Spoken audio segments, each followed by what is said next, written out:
वैसे तो इंसान सभी कुछ कमा सकता है पर हमेशा की जिंदगी नहीं। पर ये हमेशा की जिंदगी यीशु ने अपने चेलों को, पास्टरों को, पोस्टलों को देने का वादा किया। चलो देखते हैं। 1 यूहन्ना 5 उसकी 13, मैंने तुमको जो खुदा के बेटे के नाम पर ईमान लाए हो, ये बातें इसलिए लिखी है कि तुम्हें मालूम हो कि हमेशा की जिंदगी रखते हो। आप जिंदगी में सब कुछ कमा सकते हो, पैसा कमा सकते हो, इज्जत कमा सकते हो, आदर कमा सकते हो, सभी कुछ कमा सकते हो। पर बाइबल कहते हैं कि जीवन को कमाने के लिए आपको यीशु को कमाना पड़ेगा, क्योंकि यीशु के पास जीवन है। एक सोचो जिसके पास बहुत ज्यादा धन था पर उसकी जो सेहत थी नहीं ठीक रहती थी, पर उसके पास पैसा तो था पर जीवन नहीं था। पर बाइबल कहती है कि जब आप यीशु मसीह पे ईमान लाते, विश्वास करते हो तो अनंत जीवन आपके अंदर प्रवेश करता है। इंटरनल लाइफ आपके अंदर आती है। इंटरनल लाइफ को ग्रीक में इयानिस जोई बोला जाता है, जिसका मतलब होता है बिना शुरुआत बिना अंत, जो हमेशा से हमेशा रहेगा, जिसका बिना शुरुआत होती है बिना अंत होता है। मतलब इसके अंदर कोई शुरुआत नहीं, कोई अंत नहीं है, पर ये इंटरनल लाइफ है, इसको जीवन बोलते हैं। पर आप इसको कैसे पा सकते हैं? चलो इसका खुलासा करते हैं। 1 तिमुथियुस 2:4 में लिखा कहना, जो ये चाहता है कि वह सब मनुष्यों का उद्धार हो, वह सत्य को, बड़ी बातों को पहचान ले।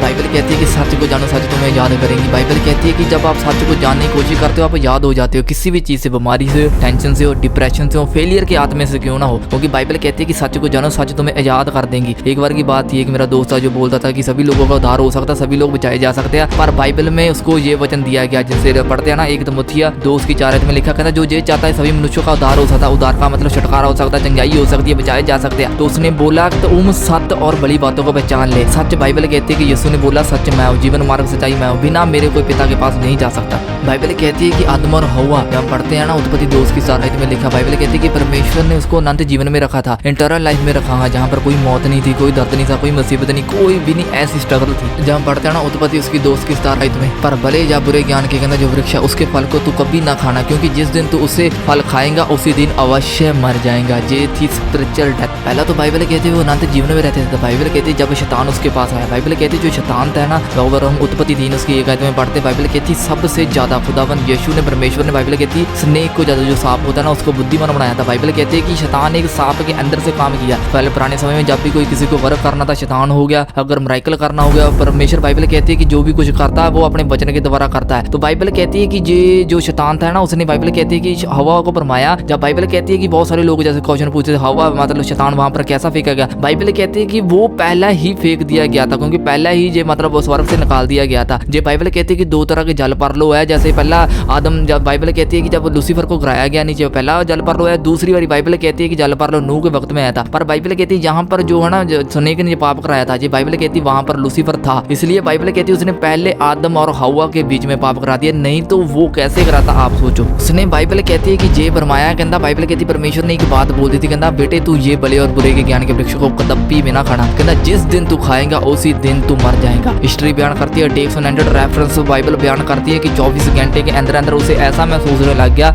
आदम ने वो चेहरा गवा लिया जो एलोहिम ने उसे दिया था, एलोहिम से वो प्रेम। बाइबल कहती है कि जब आदम, बाइबल कहती है कि परमेश्वर से दूर है, वो दरख्त के पीछे जाकर टाहा मार मार के ऊंची ऊंची रोने लग गया था। बाइबल कहती है परमेश्वर उसे बोलता था आदम तू किथे है, किथे है, तो बाइबल कहती है वह रोता था। ऐसा बाइबल कहती है कि मृत्यु है, डेथ है। बाइबल कहती है यही बाइबल कहती है फिर से परमेश्वर ने अनंत जीवन को फिर से वापस ले आने के लिए, सभी आदम को भी मतलब जो मरे फिर से वापस ले आने के लिए उसने यीशु मसीह को भेजा। पर बाइबल कहती है कि अनंत जीवन पाने के लिए आपको अनंत जीवन को जानना, सच को जानना जरूरी है। इसलिए मेरी चीजों में आपको अनंत जीवन के बारे में दिखा दूं। बहुत सारे ऐसे लोग हैं जो अपनी प्रेयर के ऊपर घमंड करते हैं, फरीसी और ग्रंथी बीच में उठकर फिर से आ गए, जो ये सिखाते हैं जिसके पास वचन का ज्ञान नहीं है, जिसके पास बाइबल की नॉलेज नहीं है, जो ऐसी चीजें सिखाती है जो आपको करने के भी बहुत ज्यादा अट्रैक्टिव है। इफिसियंस 3 उसकी 20 में लिखा कहता अब जो ऐसी सामर्थ है कि हमारी विनती और समझ से कहीं अधिक काम कर सकता है, उसकी सामर्थ्य के अनुसार हम में कार्य करता है। ये याद रखना मेरी चीजों, बाइबल कहती है जहाँ पर आपकी प्रेयर में नहीं काम करती, जहाँ पर आपकी समझ में नहीं काम करती, वहां पर सामर्थ्य काम करती है। रुको रुको रुको, जहाँ पर किसकी सामर्थ्य काम करती है? किसी पास्टर की,